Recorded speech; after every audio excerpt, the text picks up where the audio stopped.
This is my 6th year as a head coach. This is the 6th media day. Typically my wife Allie and I always finish up our vacation time and summer break with an anniversary trip, and we back that right up to media day. My mom or Allie's parents will keep Annie, Sammy, and Charlie, and this year was special. We celebrated 15 years together. So it's been a good break. I don't know how your break has been. I don't know that we ever stopped working. I hope you've enjoyed your break like we have. We're excited to be here in Nashville today as we kind of turn our focus to one of my favorite times of the year. What a blessing it is to be here representing the University of Florida. I've been blown away in my first year with this place, how much the people care. The people I've met. The University of Florida is a special place because it has impacted so many people. The experience, the memories, the relationships, the caliber of degree, the alumni network. We're approaching 500,000 living alumni at a prestigious place. I think the flagship institution in a thriving state with 22 million people, we really have a unique experience to offer. This is a unique combination, a challenging education with an opportunity to compete against the very best in the SEC and be a part of an athletic department that leads the way. 47 national championships, 261 SEC championships. They call it the everything school for a reason. We have dynamic leadership. I've been very impressed with our new president, Dr. Ben Sass. He's actually the son of a high school coach. He was in my office yesterday. I'm excited about his impact and the ideas that he has for the future of the University of Florida. I look forward to seeing him work. He's been impressive so far, his capacity, his work ethic. We're 1 year into the job, and I've been very appreciative of Scott Strickland, our athletic director. I'm always thankful for opportunity to lead, but there's something special about people that believe in what we do and how we do it. His foresight, his integrity, his example, he's got great discernment, and he's very focused. We continue to be competitive on the national stage at the highest level. And have exceptional people all throughout the UAA. I'm humbled to be a part of an incredible culture of head coaches, a championship pedigree in all 21 sports. What a run this year alone. When you think about gymnastics, track and field, volleyball, swimming and diving, men's golf, baseball. It's an incredible year. It's really a unique opportunity for me to work alongside what I would call some of the absolute legends and the best in their sport. When you talk about Mouse Holloway, Roland Thornquist, Tim Walton, J.C. Deacon, Kevin O'Sullivan, Jenny Rowland, Anthony Nesty, Mary Wise, I'm probably missing a few here, but I've got a ton of respect for the accomplishments, the experience, and the wisdom. I love this league that we compete in. I love this footprint. I grew up in Northwest Georgia. I'm the son of a high school coach. My dad's family's from Tennessee. My dad's from Salina, Tennessee. Got lots of family in Crossville. My mom's parents had a tobacco farm in Sparta, Tennessee. My mom's from Huntsville, Alabama. I spent 13 years in the state of South Carolina. I've got 4 years as the head coach of the University of Louisiana, and now to be the head coach of the Florida Gators. So this is special to me, and I'm humbled with the opportunity. The SEC continues to dominate. The college football playoff, winning 4 in a row, 17 years in a row. They continue to lead picks in the National Football League draft. The attendance, 24 straight years with the most attendance. Stands out to me is the level of commitment and alignment by each institution. Their passion, the competition, their desire to win. The margin of error is small in this league. We know that. We lost 5 really close games, one-score games, even into the final few minutes of the game. There's mismatched players. There's quality depth. Combine that with the caliber of personnel, the diversity of scheme, the great coaching, the challenges of going on the road, given the venues and the fan bases. I want to congratulate Commissioner Sankey on the extension. I've really been encouraged by his leadership.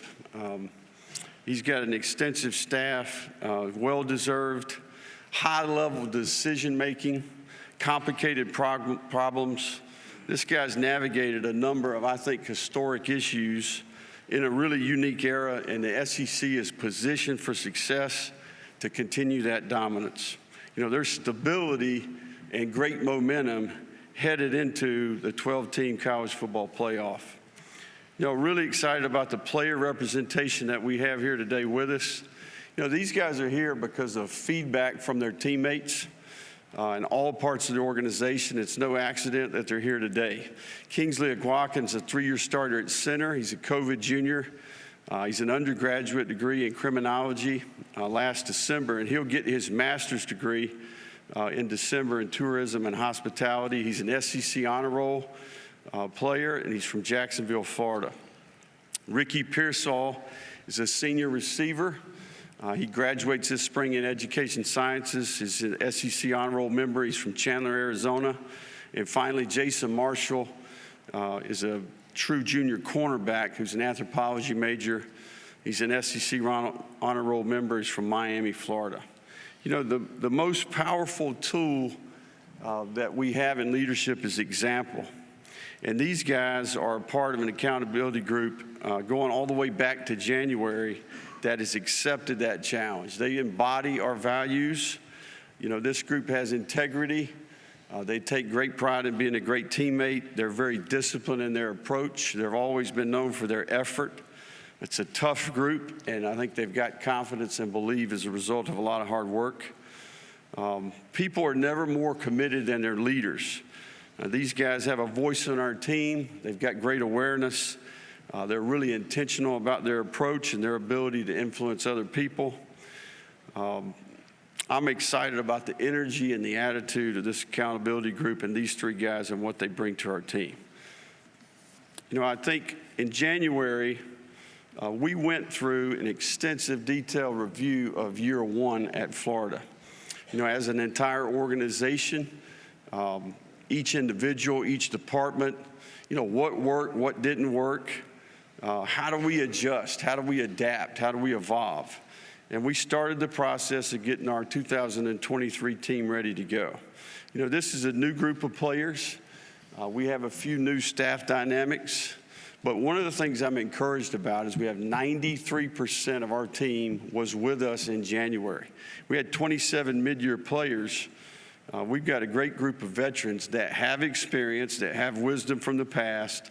We brought in an influx of young talent, and I feel really good about what we did in the portal. We added 10,000 snaps and 123 starts with that group.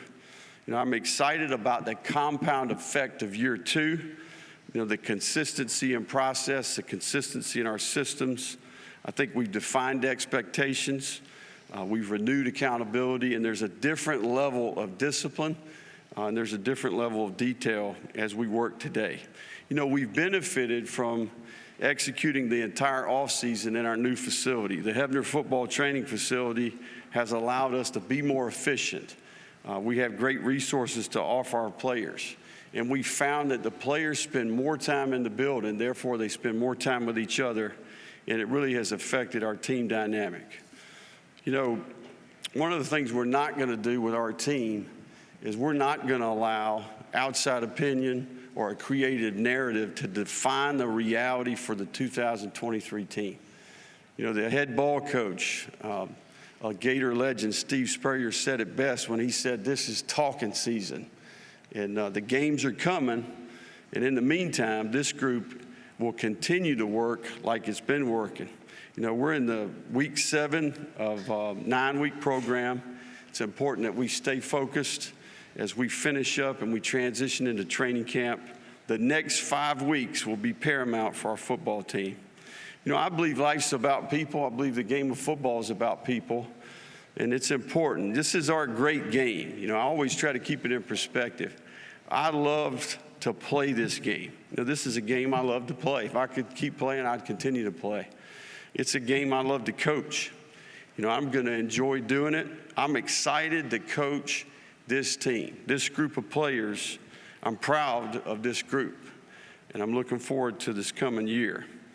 You know, I'd like to say a thank you to the media before we get to the questions. You know, our game is more popular than it's ever been, and that's a result of your profession and the pride that you take in what you do. You know, I want to tell you and challenge you to keep telling the great stories about sport and what it can teach us about life. Also, continue to be encouraged about the way you tell stories about how sport can impact people. The game of football continues to do great things. It's important that we continue to let it teach us great things. Questions? Thank you, Coach. If you have a question, please raise your hand. We'll get a microphone to you. Pam, Aaron, and Asher, please, if you can, stand so we can see you more clearly. We'll start right up here in the middle, right here in the middle section in front of me. Lainey. Lainey Michelle, Knoxville News. I wanted to talk to you about how your name came up on the list when looking at probable Tennessee coaches. How does that whole situation make you feel, and how does the entire Pruitt situation make you feel? You know, we were fortunate to have success at the University of Louisiana, and it was really a result of a lot of people's hard work. We had a fantastic staff. We had a great group of players. And that created opportunities for myself and other parts of our staff. And it's humbling, that's what I would tell you. But all the success we've had has been a reflection of a lot of great people's hard work, and thanks for the question. Coach, we're going to go over to our right-hand side, to your right. Coach. Brooks Austin, Dogs Daily. I know you have a pretty extensive offensive background as a coach. The 4-2-5 Mint defense has kind of taken over college football, including your football program. What difficulties does that defense, particularly the front, provide to an offensive staff, and why do we think so many programs are running that defense right now? Well, I think the key to playing really good defense, obviously, is you obviously start with great personnel, but I think having an identity, right? And I think playing complementary football, I think we've decided to go the direction that we have on defense because we want to do just that, right? We want to have a great working environment, great collaboration between the offense and the defense. It's important that you're on the same page throughout the entire offseason relative to scripting, installation, practice format. I think the defense that you're describing there creates issues because of the variables, right? I think the variables not only in the front, the pressure variables to go along with the back end. You know, playing good defense, there's a lot of factors, but I think your practice environment and your approach to complementary football are key. Coach, we're going to go right down the middle aisle, about halfway back. Hey, Coach, Chris Phillips, the Spurs Up Show. You mentioned the way that the transfer portal helped you. Talk a little bit about Graham Mertz, the quarterback you picked up from Wisconsin. What made him the right choice for you, and what's the battle like in that room between he and Jack Miller? You know, I've been very impressed with Graham. Graham's a 32-start player. He's played over 2,000 snaps at a really established program in Wisconsin. We went through an extensive process to make that decision. And I think Graham's an accomplished player, but more importantly, I've been impressed with the person, the leader. This guy has an incredible motor and work ethic. He is in the building, and he is fanatical about his preparation. So I think that has helped the competition. I think it's caused Jack to respond. Jack's had an incredible offseason, and he's in position for a great camp. And we've been really pleased with a young player, Max Brown. He's had a good summer. He's impressed the staff, and he's impressed his teammates. So we're excited about that competition. It'll go into training camp, and we'll make a decision when we see fit for the team. Coach, we'll go over to our left, the fourth row. Hey, Coach. Over here. Over this. Bradley Davis, WAPT in Jackson. So given your success in the Sun Belt Conference, first, do you still keep up with the conference at all? And two, what are your thoughts on the recent addition of Southern Miss down there? Yeah, no, I would say that Our time there was fantastic. I think that we hit it just right. They just went to the East and West Division formats. It's in the SEC footprint. That's the thing that was exciting to me because you have that same passion for the game of football. I do know they've expanded, and certainly Southern Miss is in that SEC footprint. And it made a ton of sense, right? I think they have really good leadership. They've had a number of commissioners that have contributed to that. But much like our league, each one of those schools, there is alignment, there is a commitment, and they care about football and want to win. So it was a great experience and a great conference. It's proved to be very competitive nationally. Coach, we'll go to the middle section just to your right, about 4 rows back. There we go. Hi, Coach. Travis Gailey, orangebloods.com. You were talking about recruiting in the portal, but specifically on recruiting, I know you've got a four-star quarterback, DJ Lagway, you're committed. You can't talk about him. But recruiting in general, how important is Texas, the state of Texas, to your recruiting plans moving forward? And does the addition of UT and OU help in that effort? Well, I think when you start talking about putting a really good football team together, you've got to have a sound evaluation process, and then certainly you got to have a really good product to recruit to. I think it's one of the things that we benefited from at the University of Florida. We spent an entire year completely rebuilding the player experience, and we've got a unique combination that we offer, right? And I think players from all across the country. I do think that there's research relative to, kind of what we call the 5 core states, Florida, Georgia, the Carolinas, and Alabama. But when you're at a brand like the University of Florida and you have things that we have to offer, given who's joining our league, there's no question with the direct flights that we can get in here from Texas, we'll be competitive out there. And if a guy's a good enough player and passes the evaluation physically, has the right character, we can get him on campus, we'll have a chance. Coach, next we'll go right in front of me, just to the left here, over on the left. Hey, Coach. Gary Chapman, 92.9 The Game in Atlanta. I know you just signed a 2-year extension with Jacksonville, but would there ever be an interest to make a home-and-home with the Georgia-Florida rivalry, or maybe even turning it into a Jacksonville-Atlanta transition? Well, I think that the Florida-Georgia game is an incredible rivalry. I think there's history there, there's tradition there. There's a ton of economic implications relative to these decisions.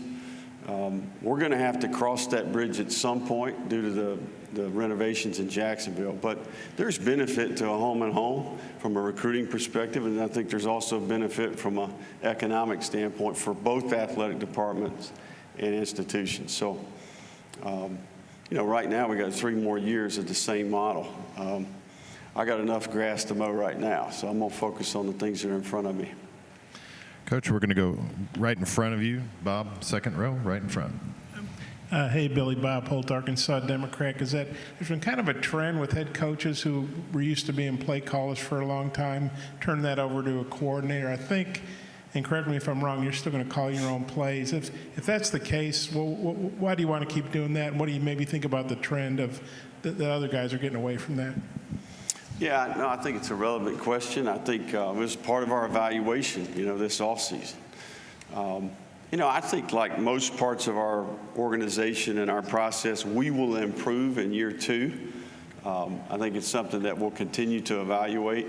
I like having my hand on the scripts, the installation, that process. I think I can help establish our identity and personality as a team through that process.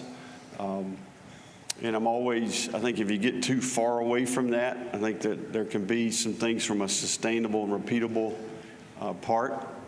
So I'm going to continue to do it, and I think each year, much like all parts of what we do, we'll continue to evaluate. Coach, we'll go all the way to the back of the room, right in front of the camera in the back. All right, Culver Jones, CFBAD podcast. So, Coach, the Utah Utes have not lost at Rice-Eccles since COVID. I was wondering what y'all are going to do to prepare for that game, and also if the altitude is a factor as well in the preparation. One of the things that, we've got a unique schedule this year, and that starts with a Thursday night opener at Utah, and it's a challenging place to play. I spent a year in the Pac-12, I was at Arizona State. We actually went there to play, so have a little bit of a feel for what that's going to be like. But we've got a ton of respect for their program, the brand of football that they play. It's less about where we're playing and more about their brand of football. So there's no question they're one of the more established and successful programs in the country. You know, I do think we've spent a lot of time with our performance team in the offseason researching the altitude. We've done a lot of work with NFL teams that go through that process consistently. We've got a good plan. All that's already mapped out and ready to go. So it's going to be a great challenge and one that we look forward to. Coach, we're going to go in the center section in front of me, about halfway back.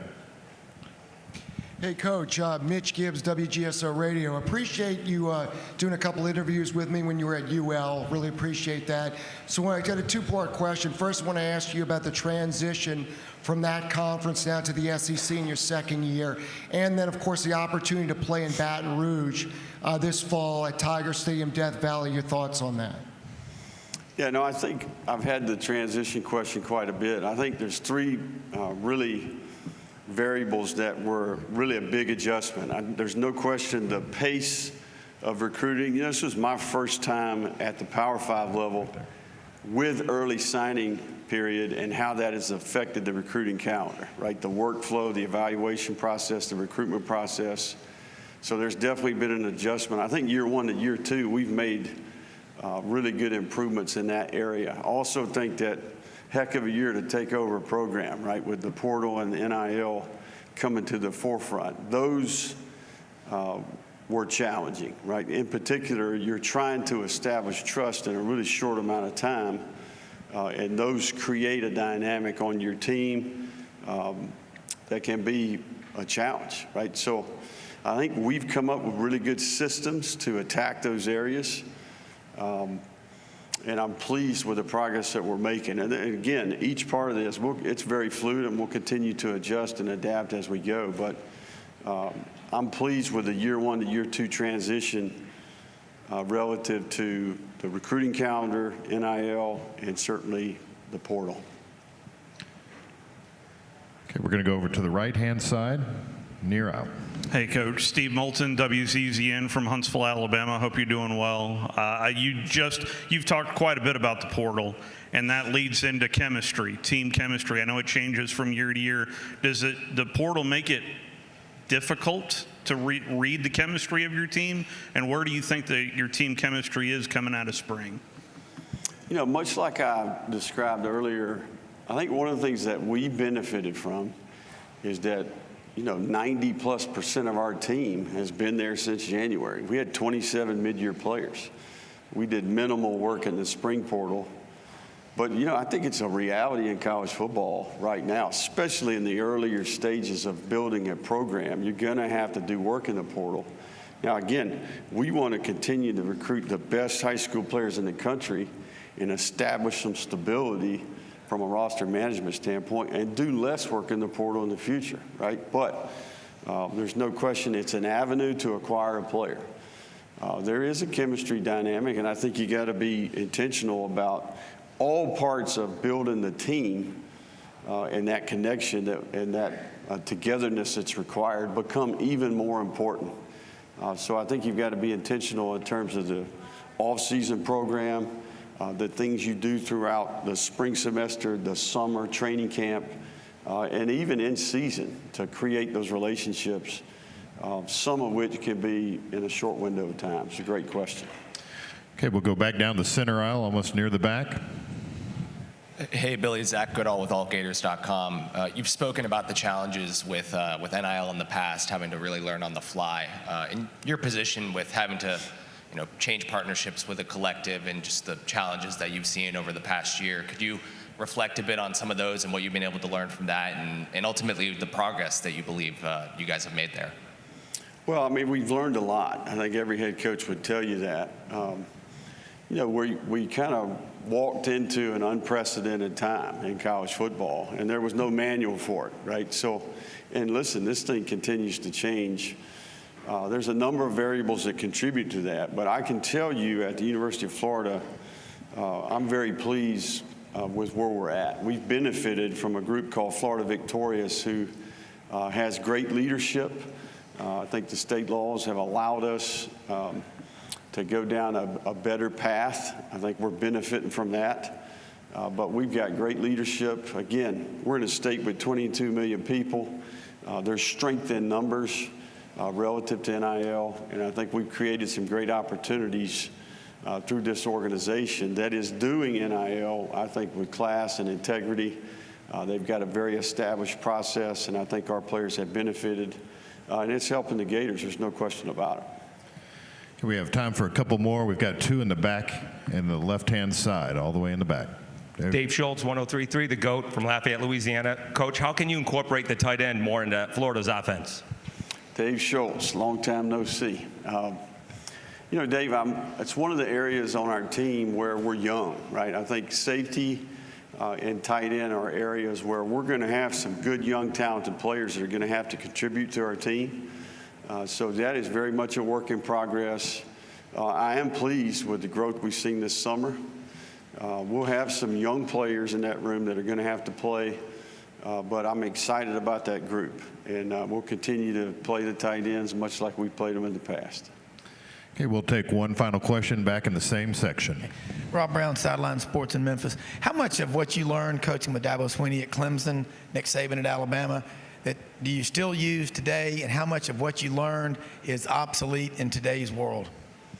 Yeah, no, I think obviously two of the better coaches in the history of our game, if not the best. And I would say that a lot of the things that you learn from those guys stand the test of time. You know, I think simple things like defining expectations, being really consistent and fair, everyone understanding their role, and, you know, kind of putting the ego aside and working to earn more. You know, I think they're good at what they do because they have conviction about what they want their football team to look like, right? And there's a big picture plan relative to purpose, right? I know for me, our purpose is the player, right? We want to create a life-changing organization that has impact on the person, the student, and the football player. And I think we've learned those things. I'm excited about some of the things that we've implemented to do just that. So, you know, if we can connect the dots with the degree, the experiences that we can create for our players through our alumni, if we can equip, if we can educate and to teach and develop football players, we've got a great opportunity to do those things in the future as well. Coach Napier, thank you for your time this afternoon. Thank you.